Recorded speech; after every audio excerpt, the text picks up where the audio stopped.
Welcome back to the Intellectual Explorers podcast. In this episode, I had an exploration with Samo Burja.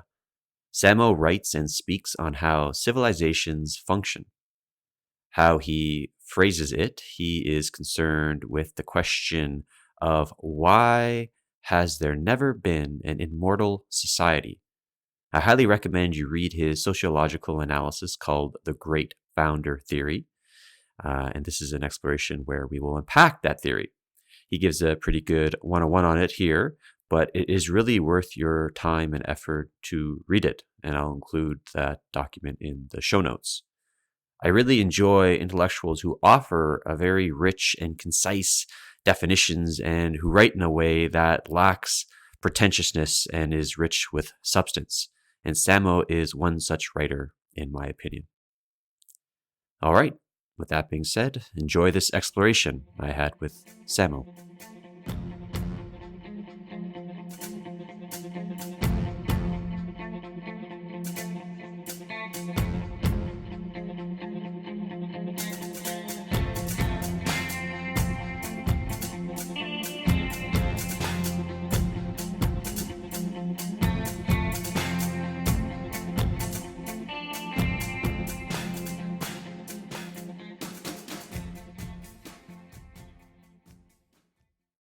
Today, I'm exploring with Samo Burja. Before we begin, I'm going to anchor myself in an exploratory mindset. My intention is to engage in this dialogue with the spirit of exploration. I'm not here to agree or disagree, but to be a performative agnostic and understand my interlocutor's map of reality and possibly explore new territory together. That being said, Samo, welcome to the podcast. Thank you for having me on the show. I read the draft to your Great Founder Theory, and I was hoping this exploration could serve maybe as a 101 for that for people who are not familiar with it. And what I really appreciate about your writing is that you're very clear with your concepts and definitions. And I also thought maybe this could be like a survey of some of those concepts you mentioned in the paper. So to start, I think it might be prudent to get an idea of what you mean by one's theory of history. Yes. It's very often the case that people have an intuitive understanding of what's the most important thing in the universe, what sort of drives the great outcomes that affect both the largest scale and then fractally ever closer towards the smallest scale. These might be stories such as a story of technological determinism, where inevitable socioeconomic forces congeal themselves and manifest themselves as ever more advanced technological artifacts. The true role of humans, both as individuals and society in this worldview, would be birthing machines and servicing machines and building machines, perhaps humans themselves becoming a form of technology. In this kind of worldview, a person might be motivated to undertake and direct their personal efforts towards improving material technology concretely. They might choose to become an engineer. They might choose to become perhaps an investor if they decide they're not a good engineer and they're privileged and have a sufficiently good position that they can try to nudge development of novel technology. A different historical view, as an example, might be one where ideas dominate and the history of ideas matters immensely. And ideas are the things that drive human action. And human action is the thing that drives both technological but also other kinds of change, such as social change, how we organize our societies, how we organize people around us. And then if a person has this idea-driven theory of history, this reflects in how they will engage with the world. They might choose a different set of careers. They might choose to become a writer. They might choose to become a Supreme Court justice if they believe Supreme Court justices can still be idea-oriented. They might mutate this idea slightly and believe that visual ideas are the dominant thing, that people basically respond to things like movies, and then they will perhaps try to create a very, very good movie that changes cultural stories, what you're supposed to do, and conveys perhaps a new set of ideas. So what's happening here is, I think there is an orientation everyone has towards the largest scale common human project, or, if they're a technological determinist, perhaps technological project. And they try to find means that bring their actions into alignment with that goal. They try to find meaning in it. So my view tends to be we're all doing amateur sociology. We're all doing amateur theories of history where we propose that there are these macro trends, and we all are taking actions to try to interface with those macro trends. And for someone, this might mean this strong engagement with ideas because they have an ideas-driven theory of history. For others, it might be strong engagement with trying to push forward technology because they have a material technology-driven view of history. For someone entirely different, it might be strong engagements with political reform because they believe the political development of history, it might be termed social progress, or it might be termed national greatness. But this is the thing that drives history as such. I think understanding people's theory of history is immensely important for understanding their motivations and what they will correctly map in the world and what they will fail to perceive. The technologist might underestimate the human factor in the creation of a new technology. The idea-focused person might overlook the fact that institutions transform any ideal when it is implemented in a real organization, be it a political party or a company, and so on. Right. And I recall you writing about not everyone's theory of history is coherent. Correct. They're sometimes self-contradictory, or they will act in different contexts on the basis of a different theory of history, all the while earnestly believing that they are acting in the best way to affect the world. This is interesting, right? Because I think we often already have a cultural concept that people might believe one thing, but proclaim they believe in a different one. Right. But as far as I can tell, there's just actual incoherence in worldview here. And I think this is one of the reasons people at times ineffectively divide their energies. And I think, the very best views have the most nuance, because in the very best view, the mechanistical effects of ideas on the world, the effects of material technology on the world, the effects of political institutions on the world. Ultimately, you come to understand the effects of powerful agents in the world, perhaps exceptional individuals fit this criteria. So that's where my theory of history comes in a little bit. Right. And I want to get into the great founders theory in a moment, but I'm curious, do you have like a taxonomy of theories of history that are currently existing out there in the idea sphere? Yes, there tends to be. Well, first off, there's the question of, I think the first question you should ask is, what is the role of humans? Is it incidental, or is it vital? There's a view of the world that's almost mechanistic. You have this physics-driven universe. There's energy transfer. In this world, what humans are this high concentration of negative entropy, and it's almost inevitable for intelligence to arise on one of the many planets of the universe. And it's almost inevitable that once intelligence arises, it creates new machinery. And machinery in this view is seen as an extension of natural law.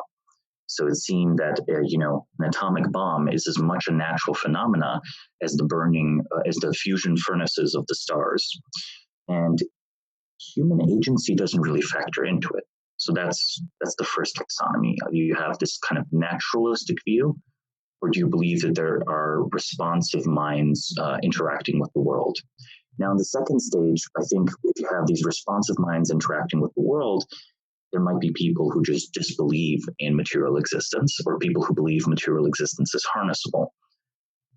Then you can go one step further. If you believe that material reality is harnessable, how is this happening? Is this through organized human effort or disorganized human effort? And then I think finally, if it's within this kind of disorganized human effort, there's an interesting question of how does it accumulate? How does it aggregate? I think there's too much emphasis in culture and society right now on decentralized plans of improvement. Perhaps this is a natural response to the 20th century, where several grand attempts at central improvement failed. But, as individuals, I do believe we're in a society that's embedded also in a physical reality. Yeah. To be much more concrete here, an example would be, there's great man history. There is technological determinist history. There is mimetic determinist history, where people believe that there's a landscape of ideas. This is closely related to Hegelian concepts. So the mimetic landscape one can have a Darwinian variant, where the mimetic soup, the soup of ideas that humans share in something like the noosphere, is ultimately like a jungle, and adaptive forms arise and less adaptive forms fail. Or it can be Hegelian, which is implicitly progressive, where what is believed is that there is a spirit of the times distributed across many human minds. The ideas are working themselves out towards perfection ultimately reaching something like the mind of God. You might recognize here a similarity with some of our dominance theories of history, where the view is perhaps that technology is working itself towards perfection, right? So the techno-determinist view also there's a Darwinian variant of it, where there's something like, harsh competition between different material complexes and systems determines, which will predominate. Or you might again have something like a dialectical materialist view. Marxism is actually a variant of that, but you also have, say, libertarian variants, and you have different political affiliations with this view that technology is inevitably improving itself towards some state of perfection and finality. I think it's called the omega point. Right. It's hard to not notice an interesting parallel, right? In one of them, the substrate is ideas, and the other one, the substrate is material circumstances. In my version of it, I think I don't view it as quite Darwinian, and I don't think it's about ideas, and I don't think it's about material substrate. I think it's about minds reforming both the idea substrate and the material substrate, and that in fact there's so much space there. So I don't think there's a lot of competition. And I think that what's happening is much more like a sandbox. A lot can be built here, both in terms of idea landscapes and in terms of physical structures and in terms of human organization.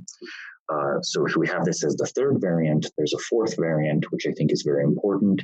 This one believes that, in the aggregate, human action matters immensely.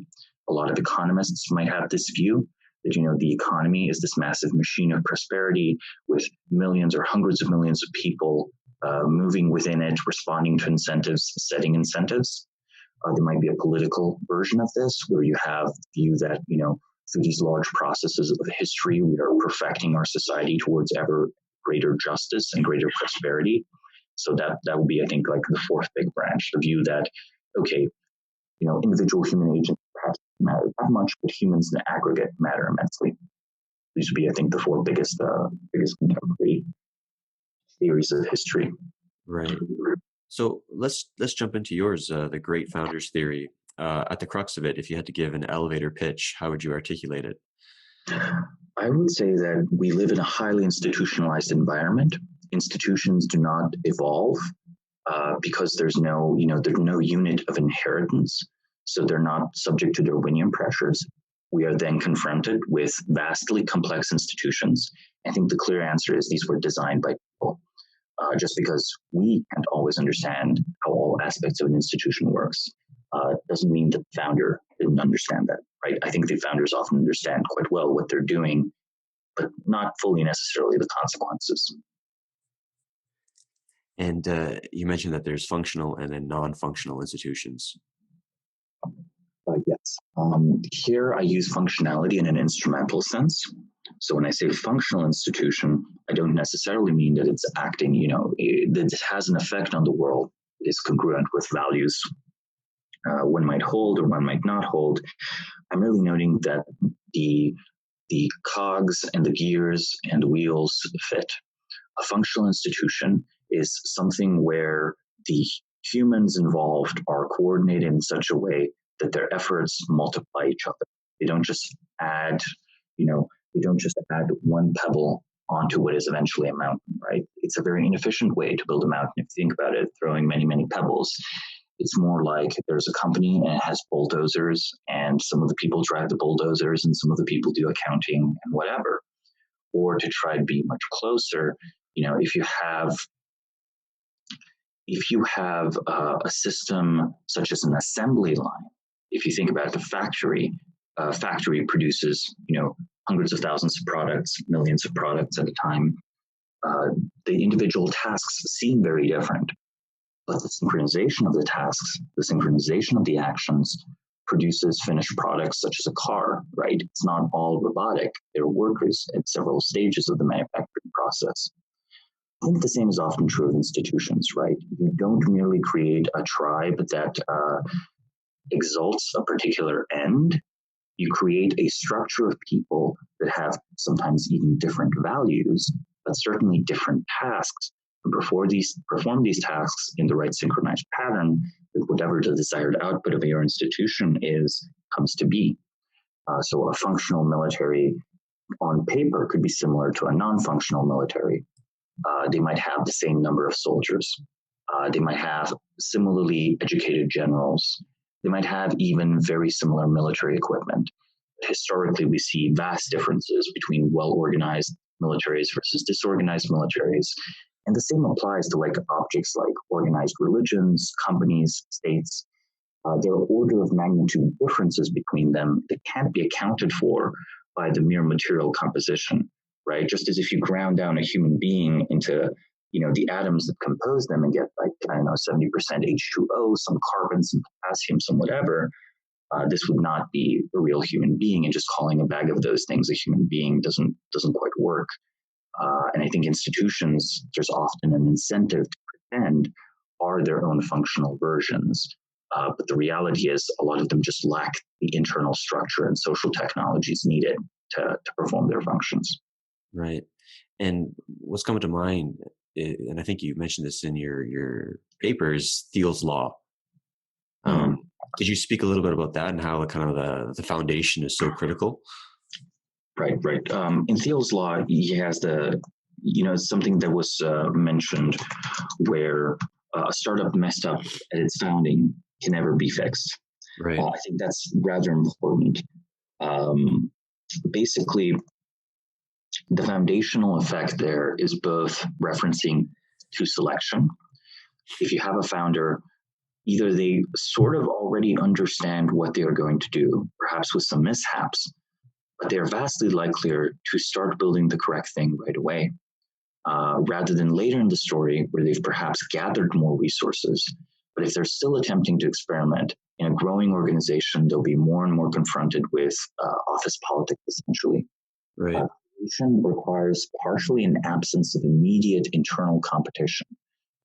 It's something to say that, two wood workshops are competing. It's something else entirely to have people in the same wood workshop trying to produce a piece of art against each other's will. They start doing things like hiding tools or whatever.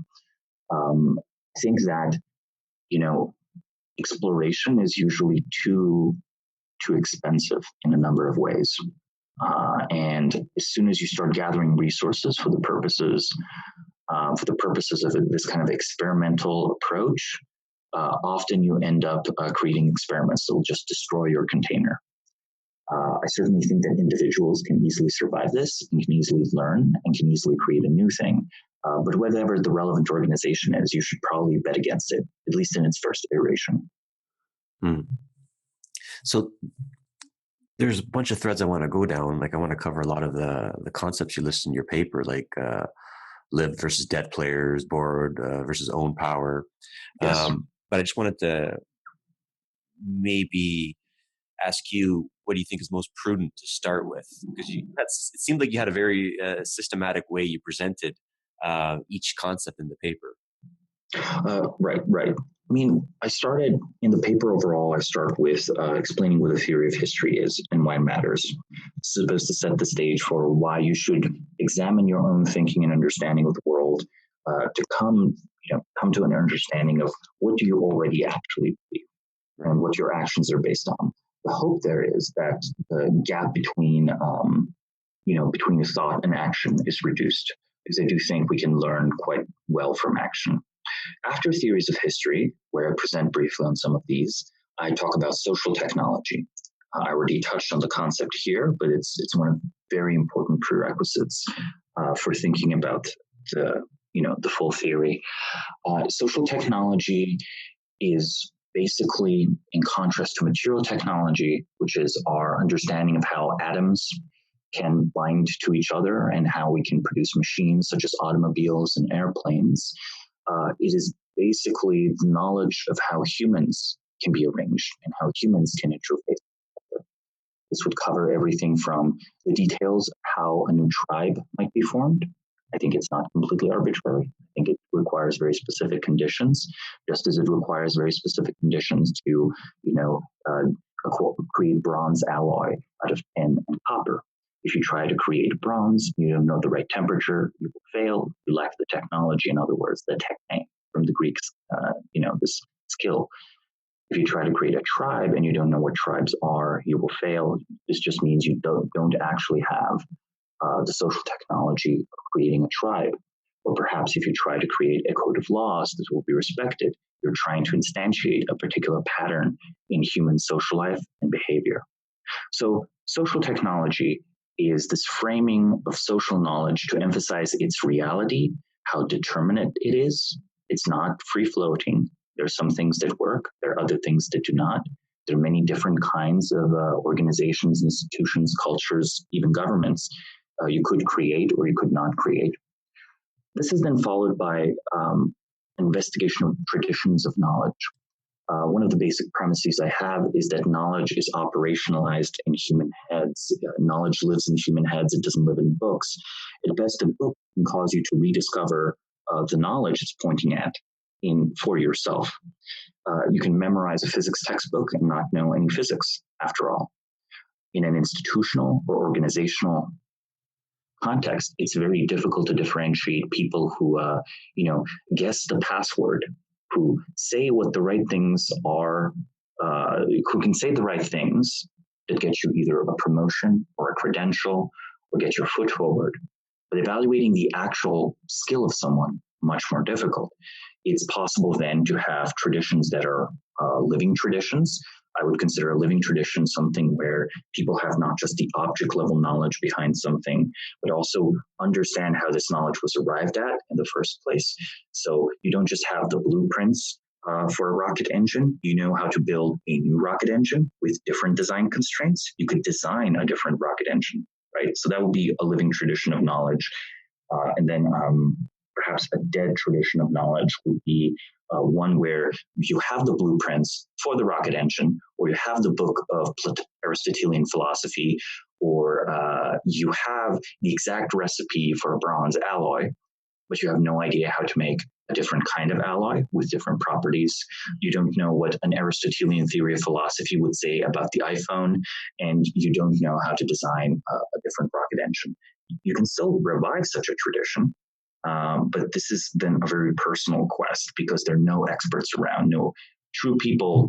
Even if someone has the title of an expert, there's no one you could truly learn this very, very tacit, very implicit knowledge of how to generate more of these intellectual and physical constructs. And then finally, a completely lost tradition of knowledge is one where we don't even have the books, nor the blueprints, perhaps even lost the relevant alloys. You can still figure out it exists, which comes to my concept of intellectual dark matter as an analog to physical dark matter. The universe is composed mostly of matter that doesn't seem to interface with light. We can tell because the galaxies are spinning too fast given the visible mass. Given our current understanding of gravity, the speed of rotation, they should fly apart. Yet they're held together by something. As best as we can tell, it is an unseen source of mass. We don't know what the source of mass is, but we can prove its existence. Likewise, I believe we can see that certain kinds of knowledge must have existed, or either in the distant past or contemporary society, even if we cannot access this knowledge. And that allows us to then clearly say, okay, there exists a lost tradition of knowledge somewhere here. I've actually talked for quite a bit now. I almost want to check in if I'm moving too fast through these concepts. Yeah, no, I love it. And I really love that intellectual dark matter. And what comes to mind is like that, that image from the psychology 101 textbooks where like the the Freudian unconscious, and there's like this iceberg, right? Yes. And then what's under the water, the iceberg, that's the lost tradition of knowledge in your mind. That's kind of like holding us up or afford us to be where we are. Exactly. You might, after all, be using bronze tools, but never yourself have figured out how to make bronze or even make new tools. And I think our society very much is a little bit like perhaps an individual mind or an iceberg. I think there is a large amount of intellectual dark matter. Some of the intellectual dark matter is not necessarily lost. It's perhaps still active, but it's not straightforwardly transparent. Different traditions have a very hard time understanding each other and what they do for the social fabric and what they do for, the world. Often, if you think about it, if you've ever been at a party with a very good host, you don't even notice the host, and you don't notice how they're making all social interactions smoother. Right. If you use a very good piece of software, you're never going to notice the software breaking.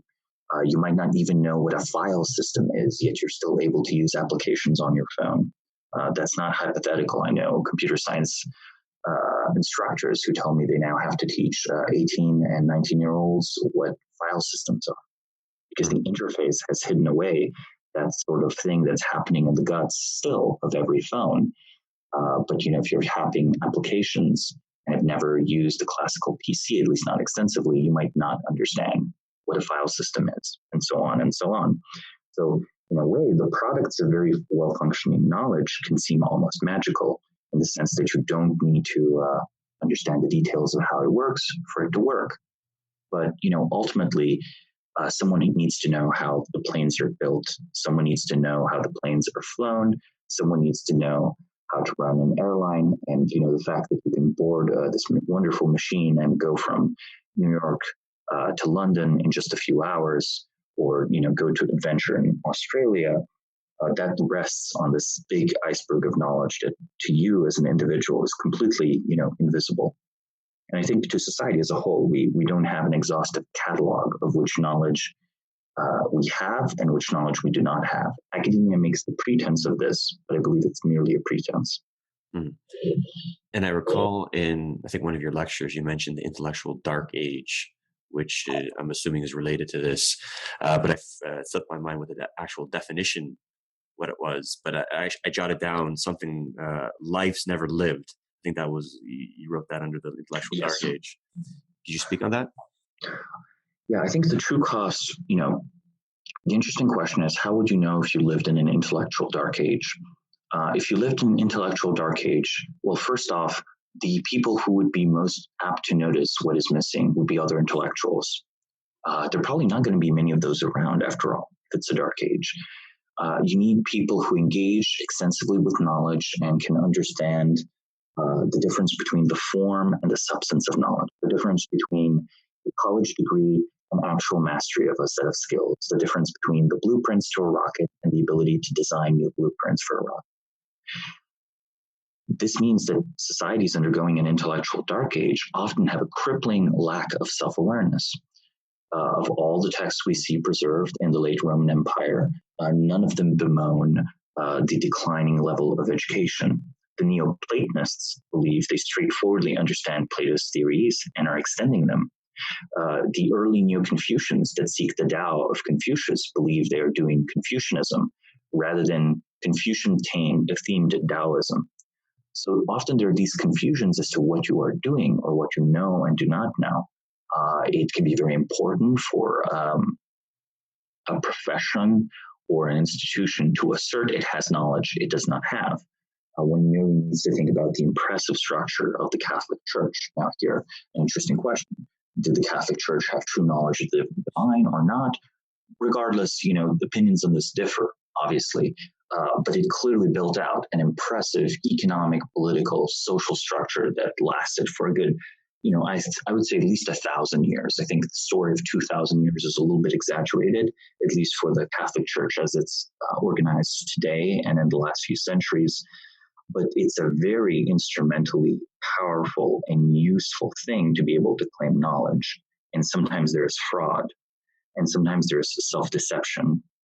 Now, the cost of an intellectual dark age isn't immediately as apparent as the cost of a civilizational collapse. In fact, there can be many centuries between an intellectual dark age and a societal collapse. Very well-built machinery can work for a long time. Very well-set institutions can support economic and social activity long after the knowledge for how to create those social institutions is gone.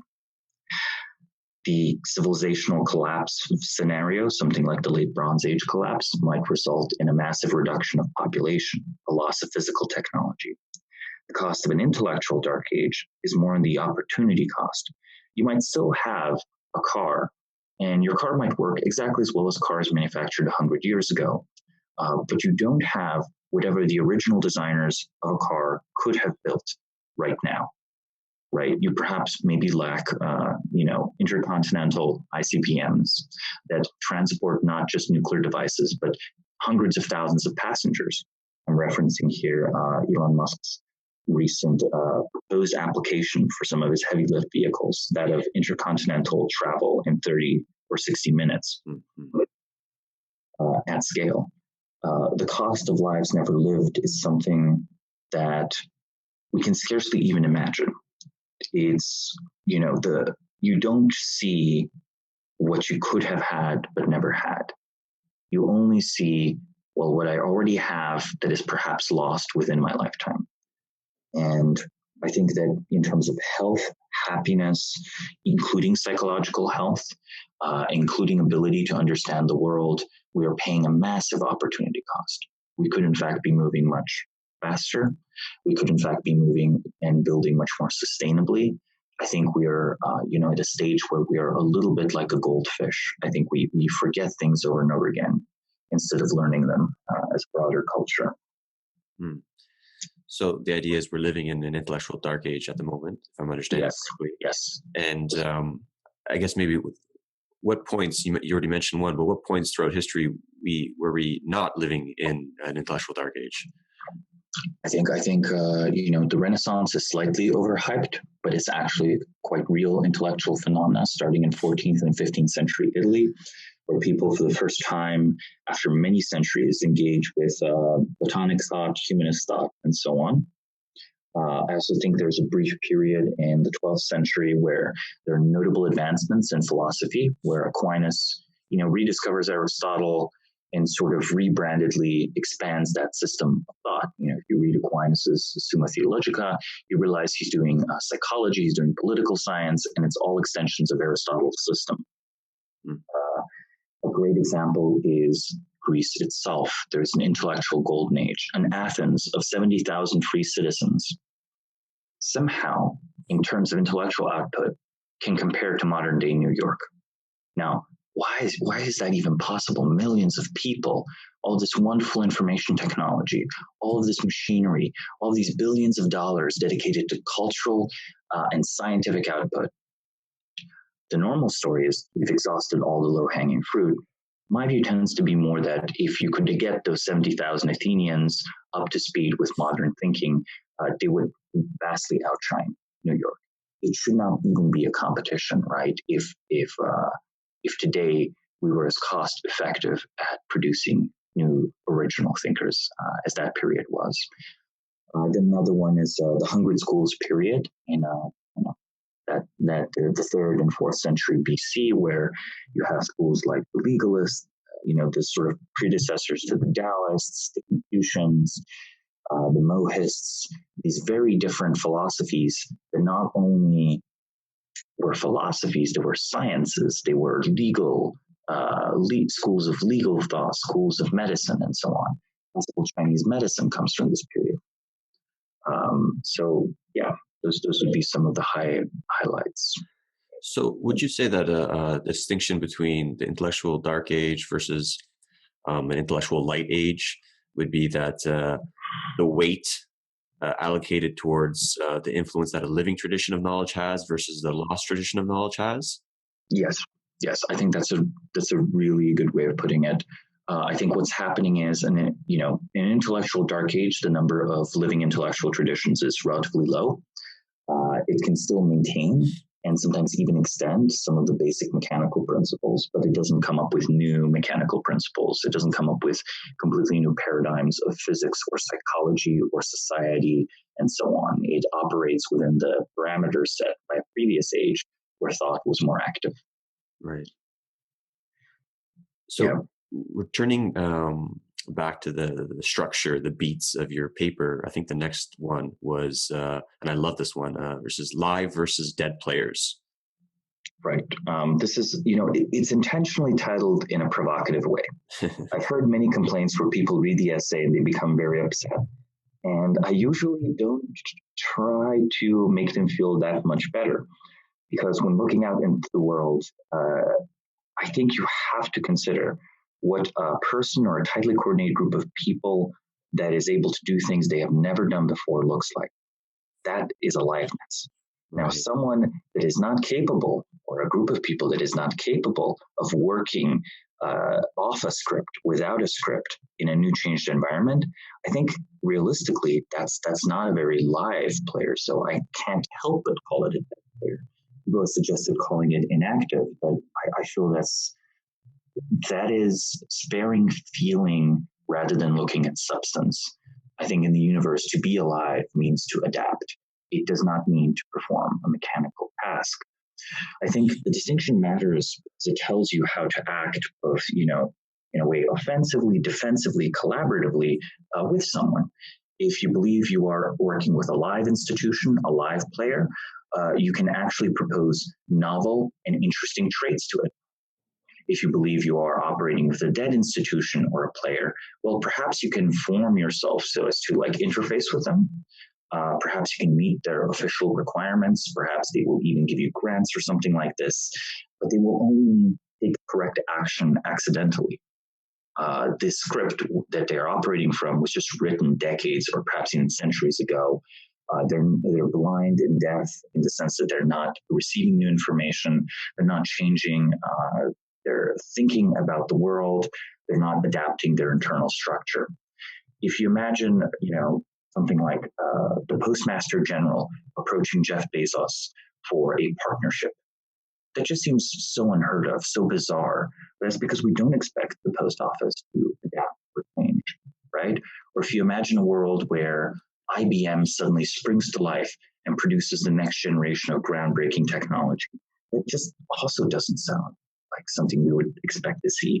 Or a world where, Catholic Church comes through a massive revival, launching a great self-help movement administered by priests, where people suddenly have experienced radically lower rates of depression. They find themselves living healthy, happy, thriving communities, and so on. So I think it's fair to call these organizations, these players, dead. And if an individual looks at this and they feel vaguely terrified that, oh no, I couldn't possibly act without a script, but you're using a mean word to describe me, I'm like, maybe you should be more upset at the fact that for whatever reason, and I'm not saying it's your fault, you cannot go off script. You seem to not have the basic apparatus of acquiring new knowledge that is practical and can be operationalized. I'm trying to wake you up a little bit. I'm trying to be provocative. And I think, however, this is a straightforwardly useful analytical tool, because once you can tell that an individual or a group is not adaptive, the unpredictability goes away. You then just have to discover the pattern of behavior, and you can straightforwardly project this behavior into the future, perhaps even figure out when this behavior will break down. Companies, after all, go out of business, religions go extinct, and individuals, unfortunately, we all age and die, but eventually we retire, right? And either way, whether we retire because this is what the social script tells us to do, or because the weight of life has become too much, these analyses then produce a very practical, concrete understanding of who is going to throw a wild card into your game. And the good news is, whenever you find someone, a group or an individual that can throw wild cards, you can probably find a way to communicate with them and find a way that there's a good collaboration possible, where things can be done that otherwise would be just impossible. So in a way, I'm much happier when I see living players, even though that then means you have to think through strategically and you have to think through creatively yourself, and the analysis becomes much more challenging. Right. So, what kind of makes a living player versus a dead player, or if you want to maybe talk about institutions instead of an individual, like what's the genesis, and maybe if you can flesh out some of the more characteristics that distinguish the two? Well, I think a group must be tightly coordinated in order to be flexible and responsive enough to do things they haven't done before. They have to be able to act outside of their own formal structure, the formal structure that was set perhaps previously. I'm not opposed at all to the formal structure. I just believe a group always has to retain the ability to act outside of it. That allows you to switch from one form to another, depending on how circumstances require, what circumstances require. So that will be the tight coordination requirement of institution that is a live player. Now, either an institution or an individual must possess a living tradition of knowledge, because the generation of new tactics, strategies, coordination mechanisms, social technology, they entail that you can produce new useful knowledge. This means that, a living tradition of knowledge must be present, even if it's only present within a single head. Ideally, it's present in more than one head, in more than one mind. The diagnosing what live players are like is often interesting. I think that what you must look for is this ability to win at many different kinds of games. This is the distinction between a bird. A bird is perhaps very well adapted to flight, and an engineer that could perhaps design a plane, or could perhaps design a submarine, or could perhaps design a car. They would be then, if they managed to build these machines, like quite good at flight, quite good at underwater motion, and quite good at moving over land, or perhaps just quite good at something completely different.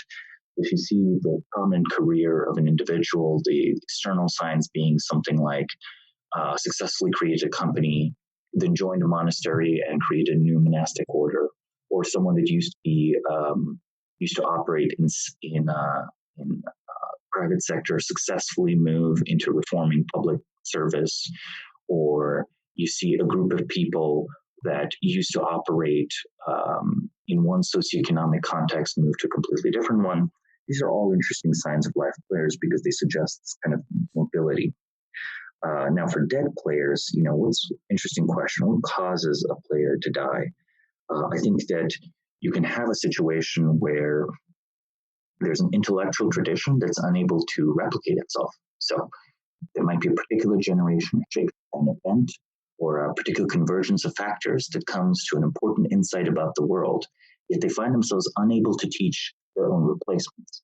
Now, when I say replacement, this might be a literal human generation, this might be their literal children, or this might be the next batch that they try to hire and they try to educate in this worldview. There are many long-lived institutions that replace themselves via recruitment rather than direct reproduction. Monasteries, of course, come to mind as an obvious case of this. I think that if you lose the basic intellectual tradition, maintaining even a tightly coordinated group or an institution that's more automated, more bureaucratized, eventually its fragility, eventually its ability for responsive action goes away as those generators of operationalized knowledge go away, as those particular minds, die out or replaced. Now, I do think that there can sometimes be revived if an organization contains a mechanism by which either an outsider or an insider, after having demonstrated active knowledge and active adaptability, can gain access to the institution's resources. That's very important because often institutions lock down resources. So when they go into this automated form, they will continue to perform their function. They're not going to transform into anything else, but neither are they taken out by predation. They're not taken out by people trying to empty the bank accounts or trying to get the warehouse or trying to recruit all their members for a different purpose. An example of this might be Apple. I think it became much less interesting and powerful after Steve Jobs' death. I think underneath him, it was a cultural force for innovation, building completely new kinds of products. And right now, it's basically building tasteful, technically updated successors to the old generation of products. I don't expect the next iPhone to come from Apple.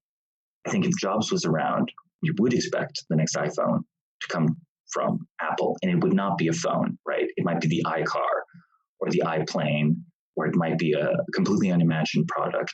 And I think the Apple Watch is like a pretty feeble attempt at this. I think it did not transform user experiences as much. It wasn't as much a bicycle for the mind as the iPhone was.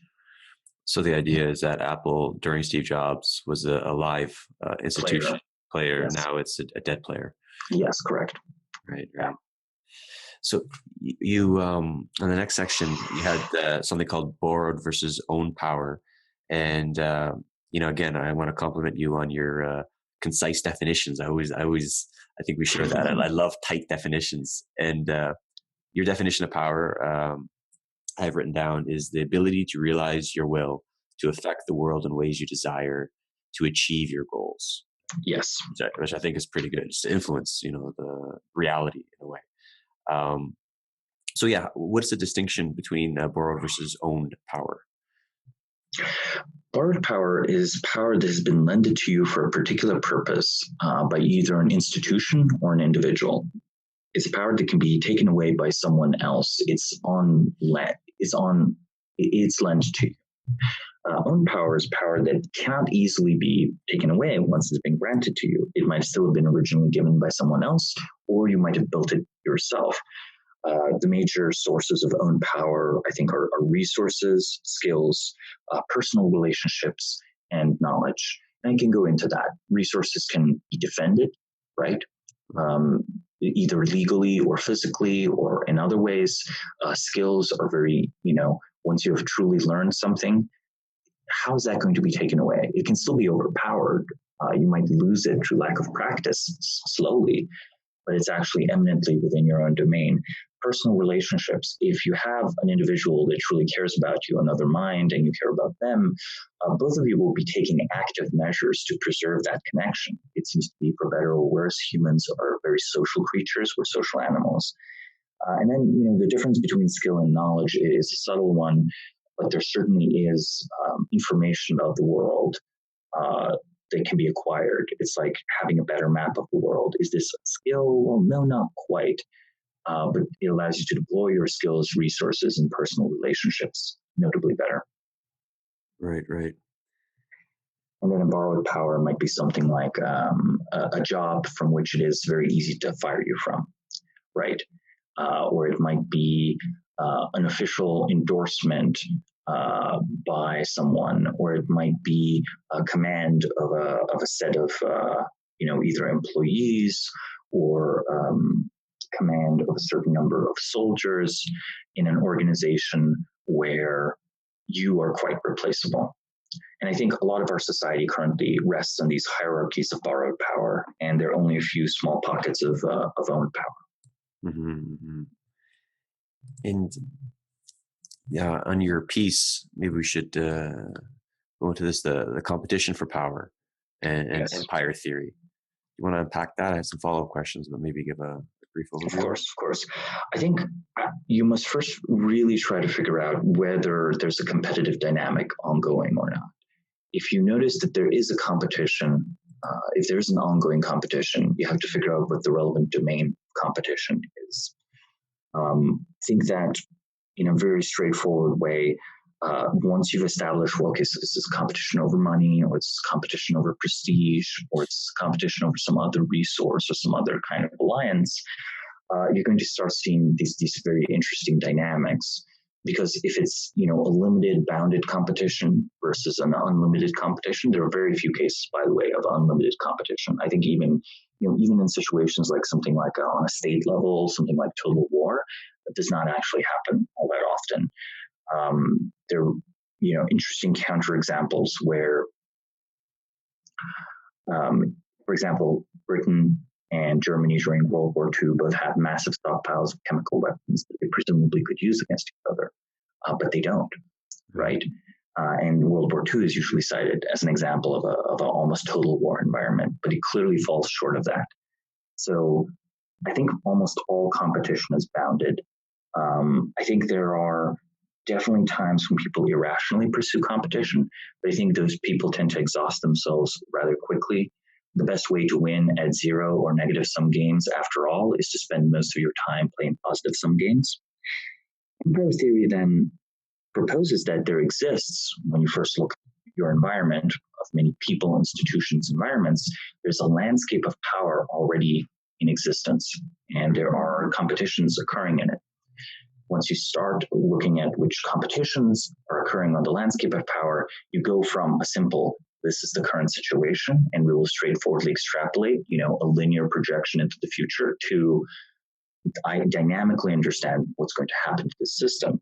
And in empire theory in particular, I propose the concept of an empire. Now, empire here is a group of coordinated actors, individuals that operate around some sort of central power. So it could be a literal empire, a historical empire, such as Alexander the Great's empire, or it can be someone's, personal fiefdom in a particular corporation, or it can be a closely coordinated department where, a group of scholars is collaboratively helping each other's career advance or helping advance the state of knowledge. Now, examples here would be in a company, the coordinated actors would be employees, business partners, customers. Central power might be the CEO, the executives. Sometimes power is concentrated in the board, but this happens in only a tiny minority of companies. In a government, you might have a coordination of the civil service, military, large corporations, perhaps prominent citizens, and the central power might be the king or the president or the legislative body. Empires are fractal in nature, right? Like if you look again at the definition, these coordinated actors, you can easily imagine that they're embedded within each other. I noted that a company can be analyzed as an empire, and maybe this company is part of a wider polis, a political system, and is an agent there. There are sub-empires within any given empire. In the Catholic Church, for example, we could consider coordinated actors to be, the clergy around the world, plus lay people and central authority to be leaders in the Vatican. However, if it would make sense to consider a single parish an empire, the coordinated actors being then the members of the parish, the central power is the priest in that case. And, I think that this is where power classes come in. Right. Because coordinated actors in an empire will have differing amounts of power. That is the ability to realize their will, as we talked about earlier. You could have the usual distinction I use is high, mid, low, and outside. Outside being, for the bounded purposes of an analysis of a certain empire, trying to figure out, say, the office politics of the city government of Paris, it might actually not make sense to consider what relevant factors the Russian government brings to bear to the internal government of Paris, or what the relevance is of startup culture in San Francisco. It might, but for the analysis, you're assuming this is outside of the scope of an empire. This is an actor that's not coordinated by the high power that exists in your immediate environment. High is the central power that defines an empire's zone of coordination. Without high, the empire would not exist and the other actors wouldn't be coordinated. It also plays the largest role in determining the distribution of resources within an empire. It'll often make sense to, closely study high as its own sub-empire, but that's a nuance I won't go into. Mid is in the collection of individuals or groups that has sufficient power to challenge high's control or high's decision in some circumstances. What I'm proposing here is that high is the central coordinating factor of a given empire, and mid are any actors, groups, or individuals that sometimes can, in limited domains, override the authority or the will of high. Low, then, is the final layer, and these are, players that can challenge mid powers, but can challenge high. So if you imagine a very prominent engineer within a technology company, this engineer can sometimes get his way versus management, they're unlikely to get their way with the U.S. government, even if the tech company as a whole can perhaps sometimes negotiate with the U.S. government as to how they will comply with either national security considerations or the privacy of their users. We in fact see these conflicts right now. Silicon Valley sometimes has friction with some elements of the U.S. government as to under what conditions will it divulge user information.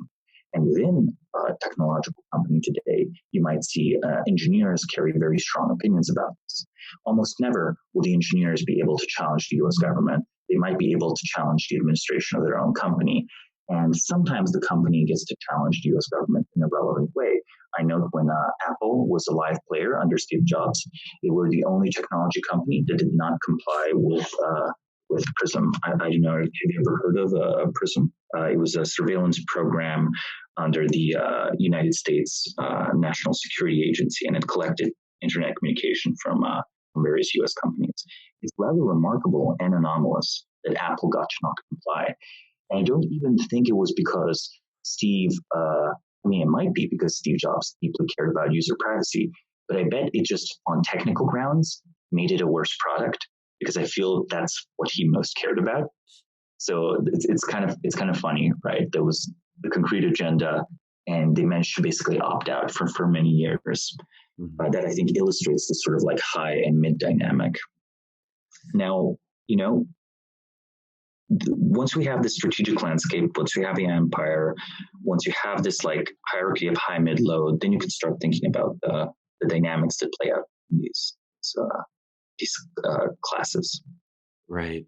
And so there's different coalitions.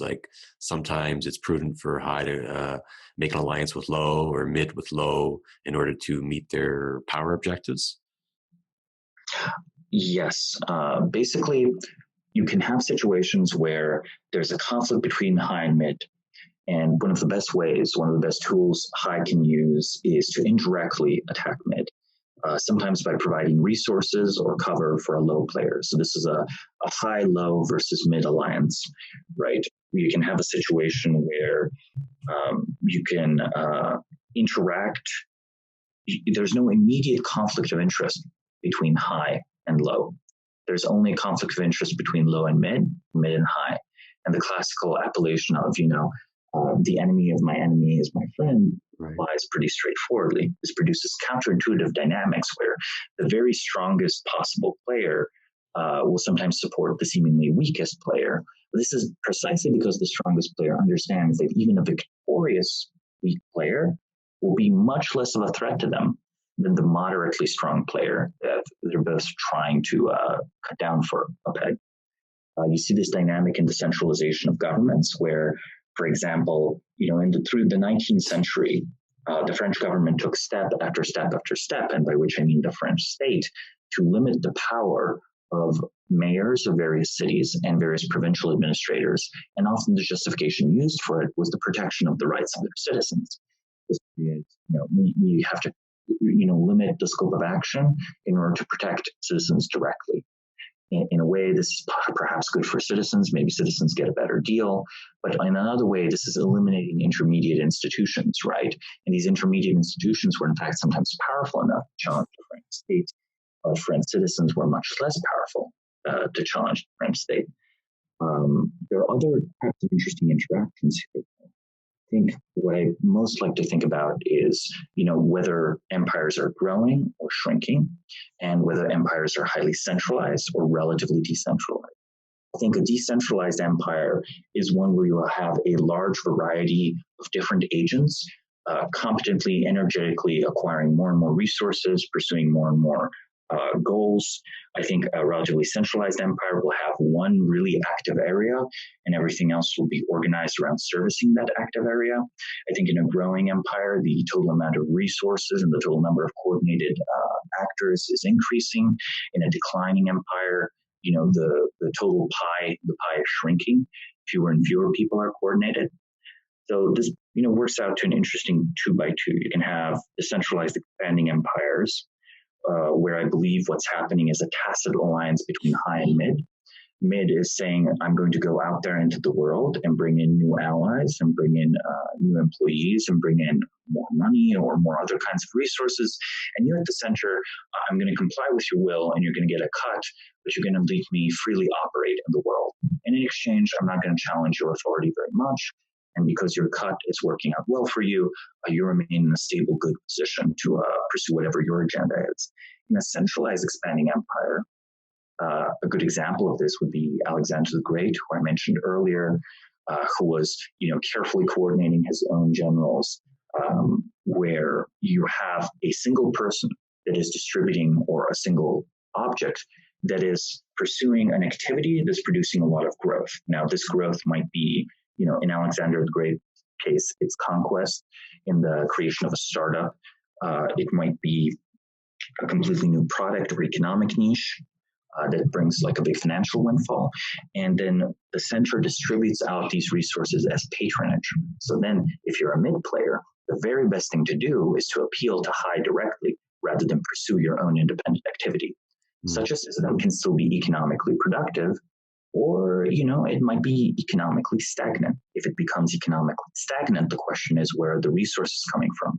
If they're no longer coming from the outside or from completely new sources of value, high must be regularly taking resources away from either low or mid players. A classic example of this is overtaxation of the late Roman Empire, where in order to pay off the required salaries for each individual legion, because you need legionaries to be well paid, otherwise they might overthrow you, the emperors of the Roman Empire overtax the population as a whole. So they're impoverishing the economy by having overly burdensome taxation, imposing more and more legislation that even prevented people from leaving the land. You start to see the introduction of serfdom. So serfdom is introduced in the late Roman Empire, not in the Dark Age period, in order to prevent people to basically force people to continue working in a way that's very easy to tax. And, step after step, the empire is shrinking, and you have to start more and more eliminating other middle players. At the very final stage of the Roman Empire, a competent, powerful, well-functioning legion that is closely loyal to its commander is more a political liability than a benefit. In the past, you could use such a legion to, say, conquer Gaul. This adds to the empire. But right now, all this means is that there is a mid-player that can overthrow you and call themselves emperor, right? So the centralized declining empire is like a very, very sad sight. A decentralized declining empire, that's more ambiguous. That's a case where mid-players are powerful enough to start pursuing their agendas without consulting high at all, without coordinating via high, without even needing to mind other middle players. There's a variant of a decentralized declining empire that can be quite productive. I do think, however, that usually what happens, though, is, it's very infrequent that there isn't a big winner if the mid players are doing very well. So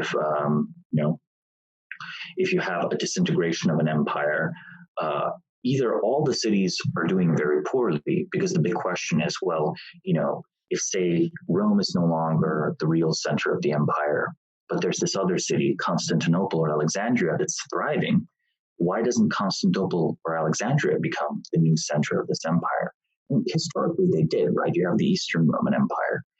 The reason why I think a space of coordination usually will completely disintegrate is because even the mid players are not doing that well. They're just doing notably better than high. Right. So we have reached the hour mark, and I wanted to pivot just to maybe some more personal questions. And I think we covered a lot of on the great founder theory, and I highly recommend the listeners to check it out if they haven't already. So I'll include the link to the full paper in the show notes. But I always get a joy when I discover an original active thinker, and I definitely consider you one. Thank you. So I'm curious, what is your personal journey to engage in this content? And here's a hint. I have your Twitter profile up, and it says, "There's never been an immortal society. figuring out why. So I guess that's your overall telos behind your output. Yeah.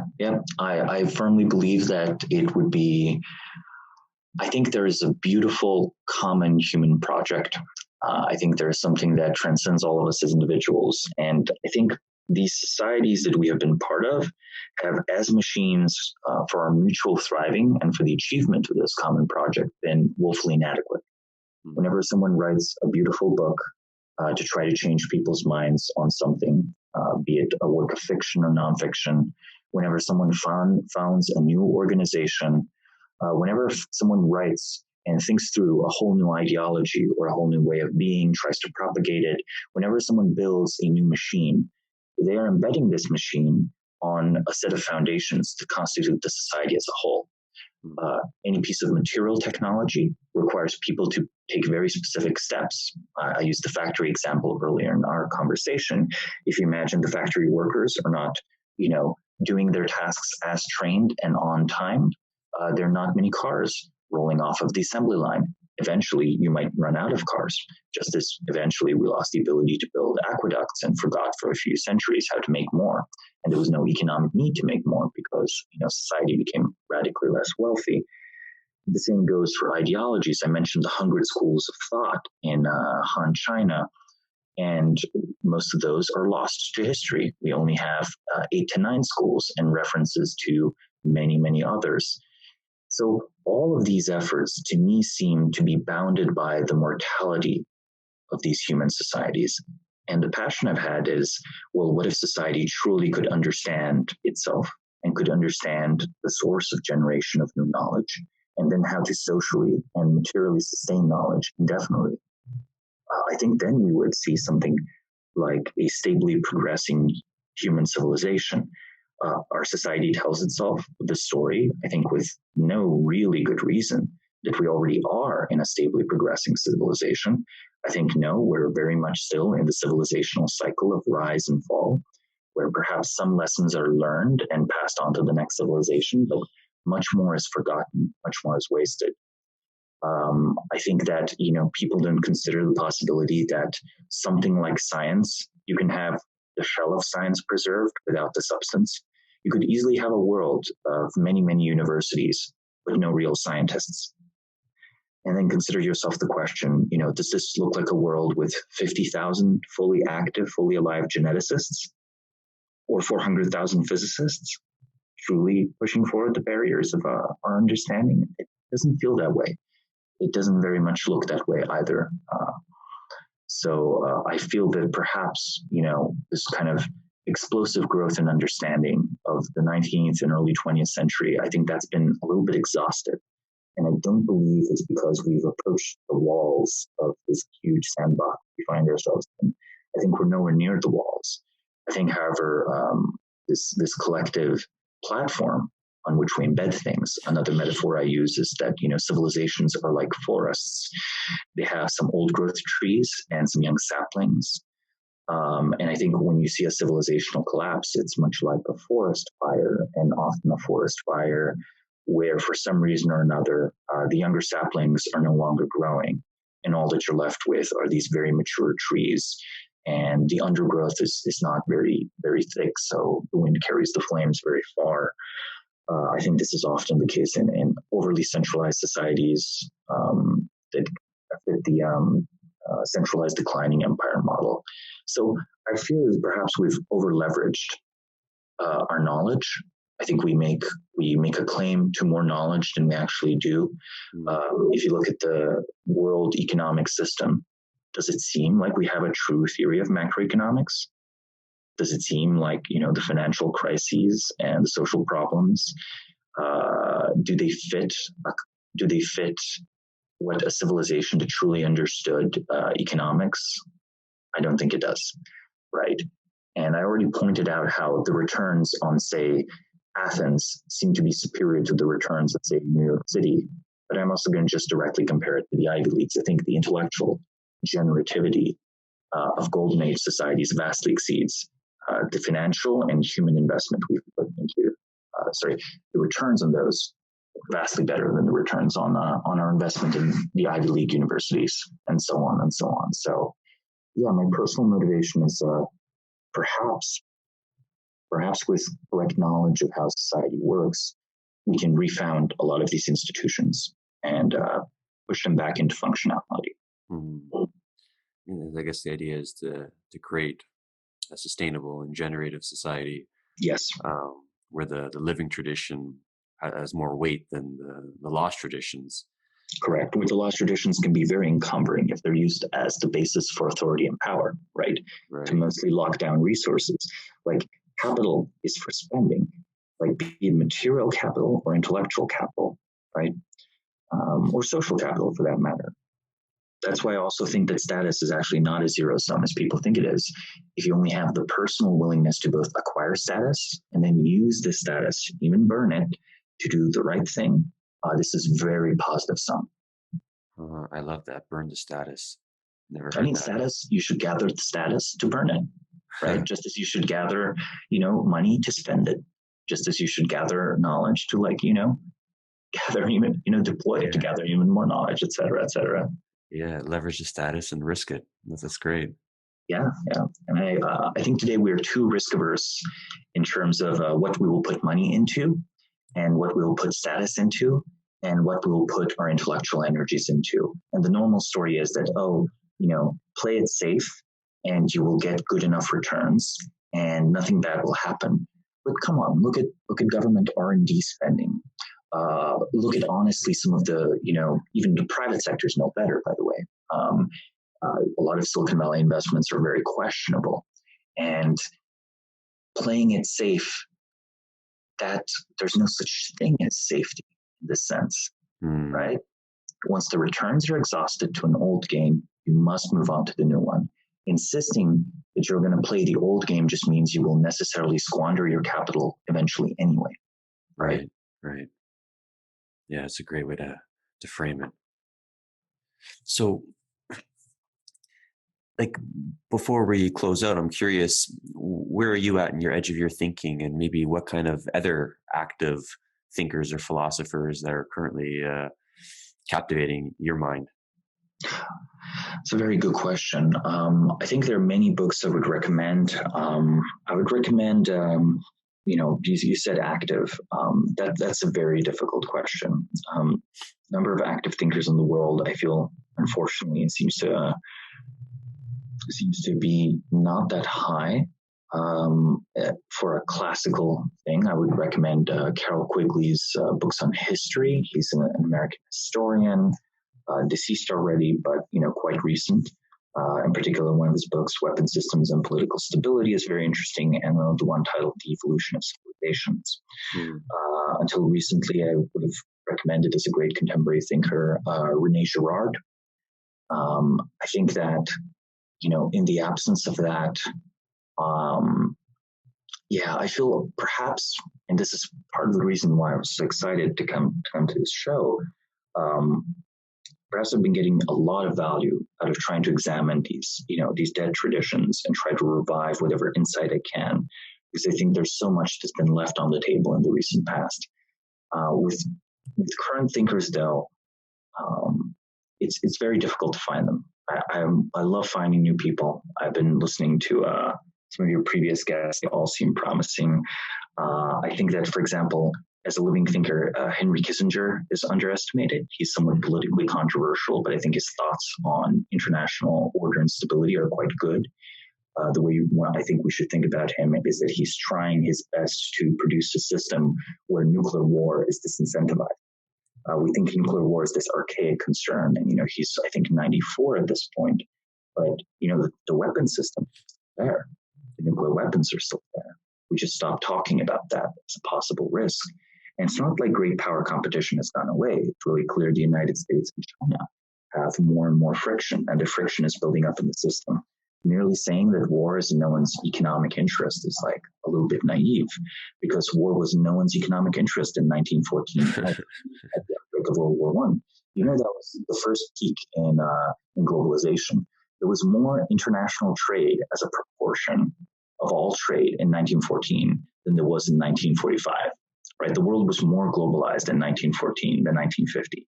So economic interdependency does not preclude political disaster. And I think that's why his work and his thinking is highly relevant. And you can tell he's still thinking about new issues because he's written about artificial intelligence, right? Think about how impressive that is for someone who's 94, right? So what else? I think there are some new, interesting, promising, less well-known thinkers. Not all of them are quite as publicly prominent yet. I think that reading things online, you find very interesting stuff. I greatly enjoyed Sarah Perry's writing over the years. I didn't end up agreeing with her stance of antinatalism, but I think it was original thought and quite well structured. There was some interesting thinking happening in general in 1990s internet groups, basically. I think these are some very fascinating essays came out of that. Right. Yeah, and the authors are still around for the most part. Yeah, and just at a high level for myself, I'm just interested in seeing all these different reality tunnels and memeplexes, if you will, just kind of interacting with each other and how they're slowly, and how it's like philosophy in the wild, right? Right. So it's just curious for me to map that over and see what kind of idea sex or war is occurring from that. Yes, I think there's a lot to be gained from looking at that, the border between their interaction. I would say an interesting tension that's happening right now is whether we can still create a decentralized internet, or is the centralized internet here to stay? Right. I think it's one of the things no ideology has a really good answer. You might have noticed recently that libertarians that used to be relatively pro technology and pro-internet have started turning against the large technology companies. Right. They've started criticizing companies like Google and Facebook and Twitter. I think this is because they realize these are proprietary platforms, which of course a libertarian should not have trouble with. But they've noticed that this did not have the decentralizing effect on society that they want. On the other end, there's like this tension of, well, maybe the public discourse is too important. Maybe, in fact, the public discourse should be state-controlled. It's, I think, not yet the case that Americans straightforwardly argue that internet discussion should be centrally administered. But China is right now a great power. And whether this is true or not, people perceive the Chinese system to be working. You can't really argue the Chinese internet is not technologically innovative. Their social media use is, if anything, more advanced than ours. Yet here you have this government-enforced system of censorship. This clashes deeply with American freedom of speech ideals. And let's note, Europe never fully shared those freedom of speech ideals. Just unlike China, there's a different set of political ideas that are considered threatening to the system.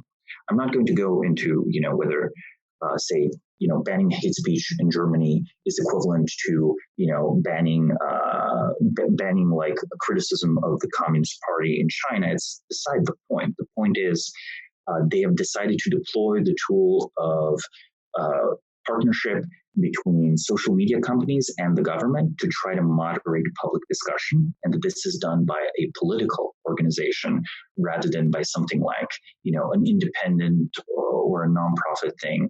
Like, you could easily imagine a world where there is a non-government agency tasked with managing public discourse, like perhaps like a neutral arbitrating force.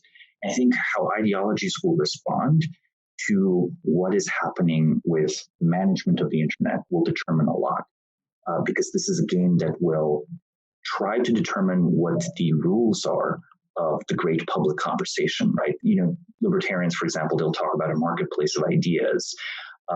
People who who think about democracy and the vitality of democracy will talk about deliberative democracy and the public conversation, right? Some people in media will also talk about it the same way. The rule, because all information is going through internet consumption, more and more of it, all of the groups are going to have a vested interest in trying to rig the game, the rules of discussion in their own favor. So they'll become strong supporters of government censorship, however they'll manage it. If they feel the government is their ally ideologically and intellectually, they'll become strong enemies of government censorship. And if they believe companies are complicit, the companies behind it, they might become even anti-internet.